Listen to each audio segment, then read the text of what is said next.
Hello मित्रों, गणित पापा यूट्यूब चैनल में आप सभी का स्वागत है। आज हम लोग एक प्रॉब्लम नंबर 4 देखने वाले हैं। ठीक है, प्रॉब्लम कुछ इस तरह है। Determine the uplift force on the base at the base of a gravity dam as shown in the figure for the following three cases. No drain with drain at a distance of 5 metre from the upstream end tension crack 2 metre from the upstream end. Okay, ये problem solve करना है।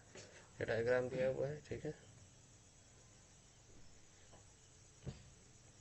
देखते problem कैसे solve करें। यहाँ पे answer दे दिया गया है। ठीक है, पार्ट ए का आंसर इतना होगा, पार्ट 2 का आंसर इतना होगा और पार्ट 3 का आंसर इतना होगा। ठीक है, तो आइए सोल्यूशन पे आते हैं। सबसे पहले इस तरह का आपको डायग्राम ड्रॉ कर लेना है। ये नो ड्रेन का केस है। ये इफेक्ट ऑफ ड्रेन, जब ड्रेन का इफेक्ट पड़ता है तब कुछ डायग्राम इस तरह होगा। उसके बाद इफेक्ट ऑफ टेंशन का डायग्राम कुछ इस तरह होगा। ठीक है, अगर आपको मेरे ड्राइंग से समझ में नहीं आ रहा तो आप मैम के नोट्स से रेफर कर सकते हैं। नोट्स भी मैंने इस पीडीएफ में इंक्लूड किया है। ये देखिए, ये आपका इंटेंसिटी ऑफ अपलिफ्ट का कुछ इस तरह होगा डायग्राम। ठीक है, ये नो ड्रेन का केस है।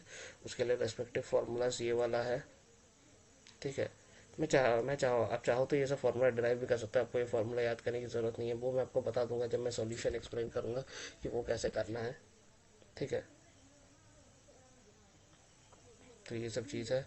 और इफेक्ट ऑफ ड्रेन्स के लिए इस तरह का डायग्राम होगा। ठीक है, आप यहाँ से मैम के पीडीएफ से रेफर कीजिए, मेरा ड्राइंग थोड़ा गंदा है। ठीक है,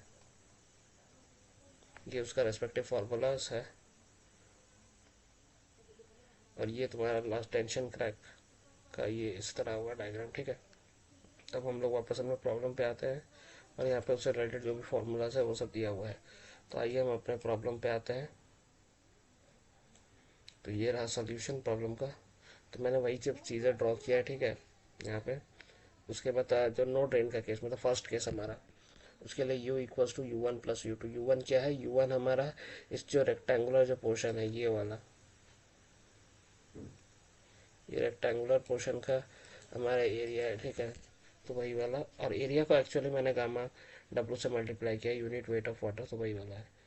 तो U one gamma W H dash into B, तो उससे हमारा ये वैल्यू आ रहा है यू टू का। सिमिलरली इस ट्रायंगुलर रीजन का एरिया, ठीक है, ये वाला एरिया निकाल के उसको गामा डब्लू से मल्टीप्लाई कर दिया तो ये आया मेरा, ये रहा।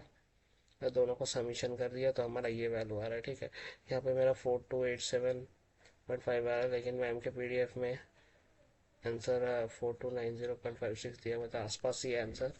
फिर भी आप एक बार खुद कैलकुलेशन करके फॉर मैम का पीडीएफ में जो फॉर्मूला प्रोवाइड किया है उसमें बैठा के खुद से कैलकुलेशन करके एक बार वेरीफाई कर लीजिए कि मेरा आंसर सही है कि नहीं, या आपका आंसर से मैच कर रहा है कि नहीं। ठीक है, जो है। अब सेकंड केस में आते हैं, मतलब effect of drain. Effect of drain के लिए u equals to U one plus U two plus U three plus U four. ये मैं बता देता हूँ, U one U two U three क्या है। उसके लिए ये रहा डायग्राम। अच्छा छोड़िए, मैं आपको मैम के डायग्राम से समझाता हूँ तो ज़्यादा अच्छे से आपको समझ में आएगा, क्योंकि मेरा ड्राइंग थोड़ा गंदा है। तो इसलिए हाँ, यहाँ पे देखिए, यहाँ पे हमारा जो यू वन होगा वो ये रेक्टेंगुलर रीजन होगा। ये रेक्टेंगुलर रीजन, ठीक है, ये रेक्टेंगुलर रीजन का area multiplied by gamma W.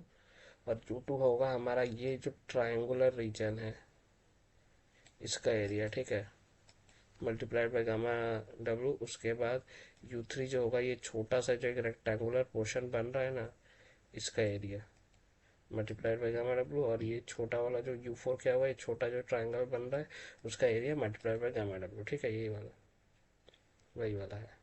वही वाला चीज़ मैंने किया, मैंने सबको सेपरेटली किया है।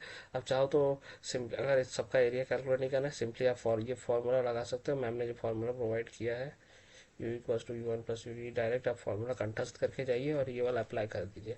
हर आपको एक एक एरिया नहीं निकालना है, हेक्टिक लगता है वैसा कुछ। ठीक है,